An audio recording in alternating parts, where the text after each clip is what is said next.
Hello and welcome back to the course on computer vision. Today we're talking about the scale problem. The scale problem of the we have that the SSD algorithm actually solves and how it solves it. Okay, so what is the scale problem? Well, let's have a look at this image. This is an image we took in where was it? Near Brno in the Czech Republic, and yeah, so it's just some horses in a field.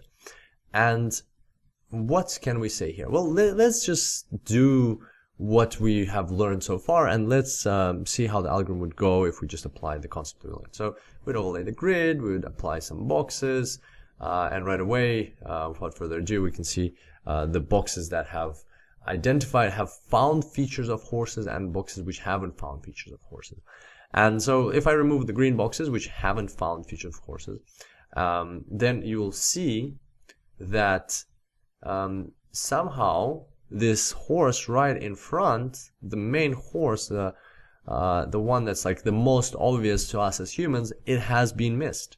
The algorithm did not pick up the horse. It picked up that horse over there. It's got the feature, it's obviously seen features of that horse. It's seen features of that horse. It's even seen features of this horse that you can barely see, but it does not see this horse point blank. And the question is why? Why is that happening here? What's going on? Well, the reason for that is that this horse is too close. It's too big for the algorithm to pick up the features, and I'll show you what I mean by that. So let's look at just a pair of rectangles. Or a couple of rectangles. Let's look at these ones and let's just single out one of them. So that rectangle. And while in this grand scheme of things it might seem that how can you not pick up a horse, it's pretty obvious that there's a horse there. Let's remember what we talked about at the start. We said that every single one of these rectangles works as a separate image. It is dealing in its own right with what it has inside, and it's trying to understand, do I see features of a horse or do I not see features of a horse? And to make it even easier to visualize, let's crop the rest of the image and let's look at what this rectangle is looking at. Let's imagine that we are this rectangle. And what this rectangle is seeing is that. Now, by looking at that image, can you identify that there's a horse in there? Probably not. If anything, that looks like, I don't know, like a puddle of mud. Or maybe, I don't know, like some fog, like a fire in the distance. I don't know, like maybe water falling or something like that. It could be anything, right? If you just forget about what we saw previously and you let your eyes adjust, you'll notice that it doesn't resemble a horse in any sort of way. And you'll probably say, okay, that's fair enough, but there's other features of the horse that you could identify from this image. There, you could maybe identify the hooves or the nose or the tail or the eyes. Well, let's have a look at that as well. Let's have a look at another rectangle.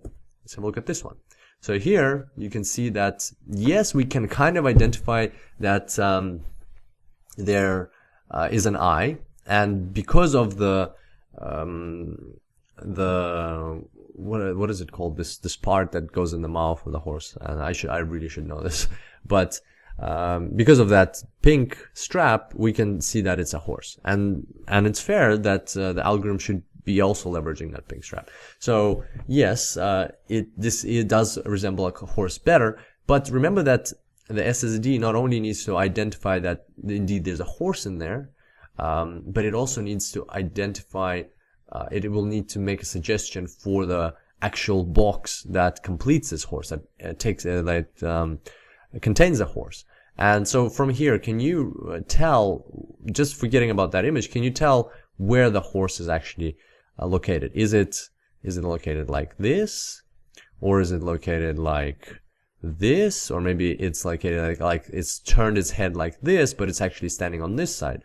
Maybe that's one of its hooves. Maybe that is the horse's hoof, and maybe that the horse is standing here. So it's very hard for the algorithm to predict what the horse looks like, what the full image of the horse is, or like maybe maybe there's something else blocking the horse in the way. So the horse is so big that in most cases, for most rectangles, we cannot even see that it's a horse. But even in those cases where we can, due to certain features, identify that it's a horse, it's very hard to build the full rectangle.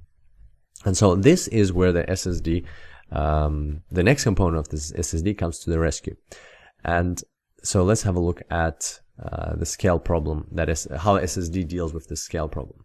And so let's move back to the architecture, and here we can see how there's many layers. So far we've been talking mostly about like looking at examples on one layer of the original image, but in reality what happens is the image is constantly reduced in size. There are many layers in this network that's working behind the algorithm or in the background, and basically what it does is it applies a convolution operation to reduce the image in size. So here you can see how it was 300, then it's 38, 19, 10 pixels, 5 pixels, 3 pixels, 1 pixel. So it's constantly being reduced in size, reduced in size, reduced in size. And then everything we talked about is applied on every single step on all of those images. What we were talking about is applied. So there's rectangles identified, the training of where they should be, what they contain, where they should be happens. And as you can see here, there's a huge number of detections. There's 8,732 detections in this setup with a 300 input image at the start. 8,732 detections per class. And as you can imagine, there's many different classes as well. And that's because there's many iterations. And basically what happens is every time we convolve the image further, we're applying these classifiers. So here you can see classifiers are being applied to detect, for instance, in our case, horses. Again, classifiers are being applied to detect horses. Classifiers are being applied, classifiers. So basically, that just shows that everything is being repeated again and again and again. And so let's have a look at that, how that happens, and then I'll provide some additional comments on that.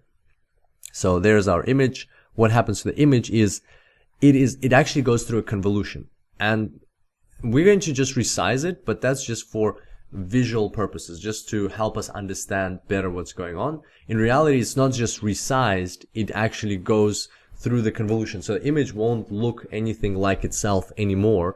It will be a completely random looking thing for us, but it will preserve the features. So once again, we discussed this more in the convolutional neural networks tutorials, which are in annex number 2. But for our purposes, just for us to better understand the intuition behind things, we're going to keep it as an image of horses, exactly this image, and just show it resized. That will still help us understand what's going on. And so here, what happens is the image is resized, but the rectangles stay the same size, and now they are applied to this new image, which is resized. And because the image is smaller, that means that horse is smaller.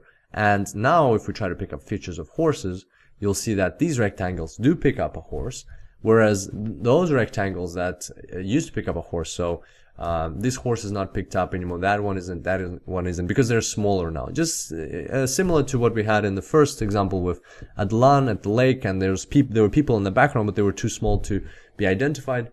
Same thing here. So just for argument's sake, we're going to say that these horses are not picked up, and that's totally fine, because we've already picked them up before.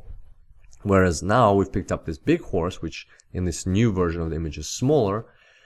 And so now it will be identified. Now the question though that still remains is, how will we draw the box for this horse in the original image? We know from what we discussed in the previous tutorial, we know how the algorithm goes about drawing this box in this version of the image, because through training it will understand, it has lots of examples of horses or other objects with the ground truth, and it'll be able to understand how to draw these boxes. And so in this case, it will also know how to draw the boxes in this image.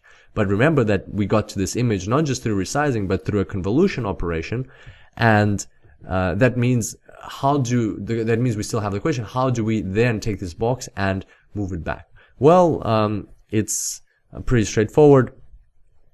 We're just going to look at our architecture again here. And so wherever we are in the process, the SSD algorithm is constructed in such a way that it preserves information about how to scale back to the original image. So how to go from, let's say, this layer to here, or how to go from this layer to here. So it will remember that it found the horse, for instance, over here, in this part of the image of this layer, and it will also know how it got to this layer, so it will know how to get back, so how to deconvolve, in simplistic terms, how to get back to this original image and where it should place the horse there. So that's an important part, that it needs to place the horse in the right place, not only in this image, but in the original image, and the SSD algorithm is equipped to do that.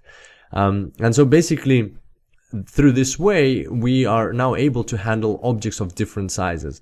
And the beauty of the SSD algorithm is that it doesn't just resize the image and then do the convolution operation. Again, the idea here is that all of this happens at the same time. All of these boxes that we're detecting, all of the positions of the boxes, the classes inside the boxes, and even the resizing or the different scales of the images, it all happens in one neural network over here like this. So instead of just having this image and then having a copy of the image where it's just resized and another copy of the image where it's smaller and smaller and smaller, and running neural networks for each one, we're running all of this in one neural network. And why is that good? Why is that important? Is because we can utilize the features.